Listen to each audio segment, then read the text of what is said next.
Alright, so this video is just going to discuss my build process on my false floor for my Tundra. The whole point of this was to give a nice flat surface to mount stuff to. The bed of the truck is obviously not flat. It's also very, even though it's got a bed liner in it, things roll around, doesn't absorb any shock. So that's why I decided to go flat floor. I also wanted to mount a pack out plate to the back for my battery box and a slide for my fridge. Obviously the slide's not in here yet. I use T-nuts for the pack out plate, you'll see that in the video, and I'll use T-nuts to mount the fridge slide as well. For this build out, it's super simple. You get a 3/4 inch sheet of plywood. If you got a Tundra with a 5.5 foot bed, you can have Home Depot rip it down for you to 66 inches. Then you can build these if you want to. They're not really required. I just did it. Super easy to do. Materials wise, I used CDX plywood. 4x8 sheet was like $36. Went with CDX because I live in a dry climate, and it's a rough, nasty piece of plywood that glue sticks to really nicely. So it seemed like the choice for me. We'll see if it lasts. If you live on the wet side of the Northwest, for example, I would probably go marine grade or pressure treated. Out here, it's dry. I don't get a whole lot of water in my bed. So then I used Traffic Master carpet from Home Depot. It comes off a 12-foot roll. I bought 6 feet off of that, which gave me 8 square yards. Probably have about 3 square yards left. However, if you get it shorter than 6 feet, you probably won't have enough to wrap over the width of this board, the main board. So just plan for that. It was like $40 for 8 square yards. No big deal. Then the glue. I used 2 types because Home Depot only had Gorilla contact adhesive, so I bought 2 cans of that. I used all of both those 2 cans on this. So I had to get more, went to my hardware store, they had 3M 90 contact adhesive, and I used that on these little wing pieces right here. So if I were to do this again, I would just go 3M 90. It was way easier to work with. It stuck way better. It's definitely a better product for this application. I won't say the grill is bad, it worked. The 3M was just easier to work with. So, and then that was it. Like, get some Core 20 T-nuts and go to work as far as mounting what you want on it. I think there was $130 worth of material sitting here, other than if you don't count the pack out plate. But that was something for my application. The fridge setup I'm working on, you can see I got it plugged in right there. I'm going to use a Gearkeeper retractor, probably mounted somewhere up there on the rail to hold the cord up out of the way of this fridge slide. From what I've seen with the Slide It solution setup, there's not much for the cord to get caught into, so I'm not too worried, but I wanted to plan for it anyways, get the cord up off the floor. Obviously I got some dead space back here, but that's fine. Probably end up putting my tool bags back there, just out of the way. They don't get used a whole lot when we're traveling, but they're good to have. So compressor obviously is in a milk crate. It's not bolted down or anything. I could probably fit it in a pack out crate. I haven't tried it. If I could, I'd probably put a pack out crate there, but my end goal is to eventually get an ARB twin and probably mount it up on the bed rails somewhere close to where it can be easily accessible. This thing is not convenient to use, but it is very powerful and very fast. It'll air up tires less than 10 minutes. I can't remember when I timed it when I got it like 7 years ago, and it was ridiculous to air up 35s, and I have 33s on this truck now. So now we'll cut to the build video and my process. Now, I won't say it's the right way. I won't say it's the wrong way. It's just the way I did it. There's a million ways to skin this cat. All right, so we're going to talk about false floors. And I stole this idea from the Australians. They do this in their pickups. They call them utes down there, but put a floating false floor in their vehicle to mount fridge slide and other stuff too. And I thought that was a really good idea. So I'm going to do it. We just got the plywood fitted in here for now. 3/4 inch piece of CDX. It's the cheapest, crummiest plywood you can buy. This is getting covered in carpet. I didn't care. I also live in a really dry area and my bed's covered, so I didn't feel that marine grade was worth the investment. This was like 1/3 the cost of marine grade, and it's going to get covered in carpet, so you won't see how ugly it is. So one thing you'll see at the front, I notched it for my Versatrax tie downs. I had Versatrax in the back here too, but they just weren't going to work for what I was going to do, so I put the regular bed bolts back in. But I notched it for the Versatrax. The idea here is that I will still throw a strap over the top of the battery box. Battery box is going to go on this pack out plate. It's in a Milwaukee XL pack out. Has an inverter, solar controller, which is just a red arc, and everything else inside of it is entirely self-contained. And then we're going to put a fridge slide over here. But yeah, this is step one. We will have multiple sections of this. We're just test fitting the pack out, which contains the house battery, inverter, and charger in it. You know, this is not the most convenient location because you have to kind of crawl in the truck to, you know, hit the Starlink switch or turn on the inverter right here. But it's the best location to put it as far as like weight distribution. And don't want it on the driver's side because we got the start battery and the fuel tank on that side. So I try to put as much heavy stuff in the bed of the truck more towards the passenger side for that reason, to kind of balance the load out. I can't put the pack out plate flush with the bed because if it's flush, then the box won't snap in there because the Tundra has this support piece across the top. So that's why I'm dry fitting it right now. Nice part with this setup is it really won't need any straps on this to hold it in with this. However, that's why I wanted to keep those. I am going to throw a strap over the top for use. Now, if the inverter gets hot, excuse my feet, there's no ventilation in this box. So I wanted to also be able to prop the lid open for those hot days.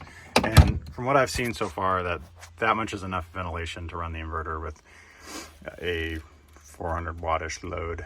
This Samlex inverter is pretty impervious to everything. It's a beast. All right, moving on to the next step. So we drilled the holes for the pack out plate to mount on here. I settled on 1 inch back and then not quite over the edge right here just to clear the tie downs on the corners. And everybody's working on projects today. But so what I did is I did 6 holes, 1 here, 1 here, 1 here, 1 here, 1 here, and 1 here. That allows 6 bolts. I use these 1/4 T-nuts and 1 1/4 bolts. These are the perfect length for 3/4 inch plywood.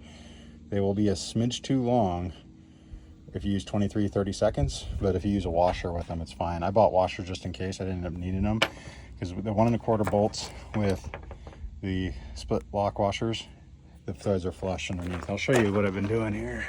You can kind of see there's one of them right there. So for my install, I'm lazy and I don't like to beat these things in. So what I do is I just push the T-nut up from underneath.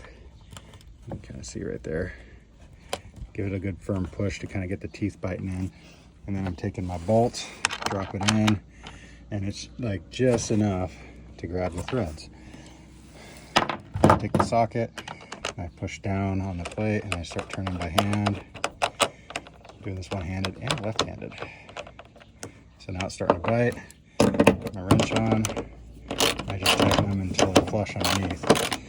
And beating these things in, you can bend the teeth on them. Where doing this is pretty double.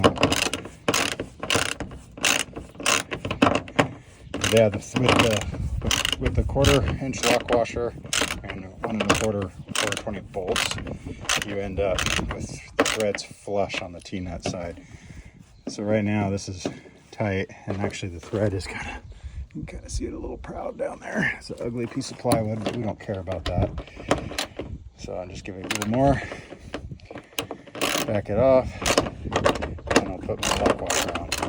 So this way I don't have to flip the plywood to pound these in, and again deal with bending the little teeth on these T-nuts. These are just from Home Depot. Those are from my local hardware store. All right, we're at test fit now. Locked in. And you can see there's a little wobble to these things, but with a strap thrown over the top, should be good. You can see I got my tie down right there, and I've also kept that one. We've got cords tied to it right now. I'm actually going to reroute these through there, like the rest of the power cords. But overall, it's pretty good. The nice part is this whole thing, like that, slides forward. Let's see if I can lift it off one-handed here. Nope. And we got the pack out plate. I'd say when you're drilling your holes though, I had one hole that was just a little bit off. I would probably drill mount two T-nuts and bolt it to those, mark the rest of your holes, take it apart, put it back together. But that's minor. We made it work. Next step is I'm going to take this all apart and put carpet on it. Just using Gorilla Ultimate Contact Adhesive. I already sprayed a little bit on. I'm doing little bits at a time because it's hot out here and it's tacking up really fast. But I'm just rolling it on in little bits. And then of course you pull back a little bit and that's where our boundary's at. So it's working out good other than how expensive this stuff is. Yeah, you're just spraying it on. I got that one sideways already.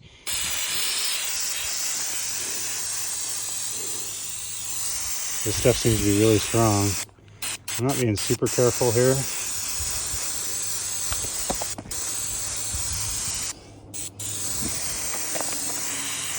And you just let it sit for a couple minutes and repeat. Now we're working on locating holes. See, this is probably what I should have done T-nuts after carpet, but doesn't learn. So what I did is I put these two bolts in right there. I found those pretty easy because they're near the edge. Now what I'm going to do is drill. Just kind of poke around in here until I find the right spot. There we go. Found that one.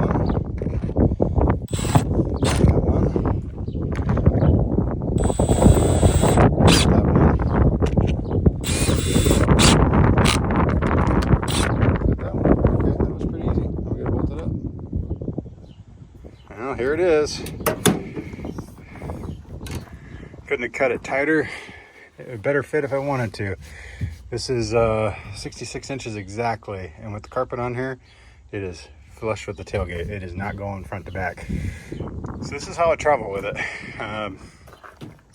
Yeah, so I mean, I can lift it up a little bit right here, but that'll be fine. When I have the dog crate and the fridge back here, if I really am worried, or if I know I'm going places where I want to have good cart load securement, I'll just run a strap over the top from here to here, but that'll just be to keep stuff into the back of the bed more than anything else. Here's my compressor setup right here. It's just in a big milk crate. I think it'll fit in a Milwaukee pack out crate. We'll find out if it does or doesn't. I got one sitting around, I just haven't tried it yet. I keep tire repair stuff in here. I don't air down a whole lot, and when I do, it's not too inconvenient to jump in here and deal with everything. Yeah, so this is gonna be the setup. I think it looks freaking awesome. It's comfortable. Like crawling on this is way easier than crawling on the hard spray and bed liner. So I'm gonna make filler pieces. I got some scrap plywood left. I'm gonna make fillers to go in right here and over here, just to give that a little bit more of a flat surface. They're not going to be screwed in or anything. They're just going to sit in there. It's just a false floor. So the question might be, why wouldn't I go with drawers? Well, this is a 5.5 foot bed Tundra. I don't have a cap on it. I have a roll up bed cover, just because when I do travel with the dog in the crate, I like him to be entirely in the air and not inside a canopy, inside the crate. I think it's just too hot. So yeah, you can see this is kind of my jury rig setup right there to keep the crate off of here. And I just put a piece of wood right there for now until I figure out something to mount this to a pack out as well, and then that'll keep it from going side to side and hitting my power cord. Power cord just goes to that right there, so I can use the inverter without taking it out of the bed of the truck. So yeah, it is solid. This ain't going anywhere at all. So just another little thing here, I made these panels to fill in around the wheel wells. So we're going to take them in and go test fit them. This one here is for the driver's side. All I did was cut these out of a jigsaw. I took a few basic measurements and they fit. A little bit of wiggle room because this board isn't quite centered. It's about 1/4 inch off. So once the carpet's on here, and then I shift it over a little bit. Should be good. Should be. We will come back after I put some carpet on this, but this is how it all turned out. It's pretty sweet. But this should keep any lateral movement out of here. And again, gravity and those straps should hold it in there pretty good. And yeah, you can kind of see how I'm doing my cuts to wrap this around the bottom. I'm not going to cover the whole bottom in it, but I want enough on it to keep it so the plywood's not unevenly resting on the floor of the truck. So like this whole thing will wrap around here. I'm going on the underside of the one that's in the bed. I didn't do a very good job, so I'm taking my time here and just doing small bits at a time with the contact adhesive, like right here. So I'm gonna just push this together from the edge, and then see, I'm gonna have to trim that a little bit, but that's all right. So it's this little flap here needs to get trimmed off, but I can get in there with the utility knife and take care of that. I'll just push all these down and it's glued. So here's the finished product. So I kind of wrap the edges, just a little puzzle thing going on. Excuse the wood chunks in this. This is from that crappy CDX plywood. But it goes in the bed of the truck. It's going to get dirty. Let's see if it fits. Nice and snug. And you can see I could have tapered it. The bed on the Tundra gets wide and then gets narrower, but I'm going for simple. I just got to do the other side. Alright, so I just want to show you what I do to keep this piece from shifting around on me while I'm doing my little layout cuts. You can see this crummy quality plywood works for this application. So all I do, I trace it out on here, and then I'm going to go ahead and shoot my first bit of contact adhesive on here, and then I will stick this to here. This keeps it from moving around when I do my cutting, fit it together like a puzzle around the edges, and I just go around and get it cut out. Okay, I got the final bit of glue on here. Now I'm just kind of waiting for it to tack up. This side's about ready right here. Just fold it over. The main board had the Gorilla contact adhesive. This is high strength Super 90. This is what was available at my local hardware store because I ran out of Gorilla. I used 2 cans of Gorilla and probably half a can of that. So I would buy 3 cans if you're going to do a whole truck bed like this. So, yeah, let's I should have set the tripod up, but see what I start out with is pushing the edges together right here. So by pushing these together, using a good glue keeps you from having to use staples, because staples, when they get wet, they rust. So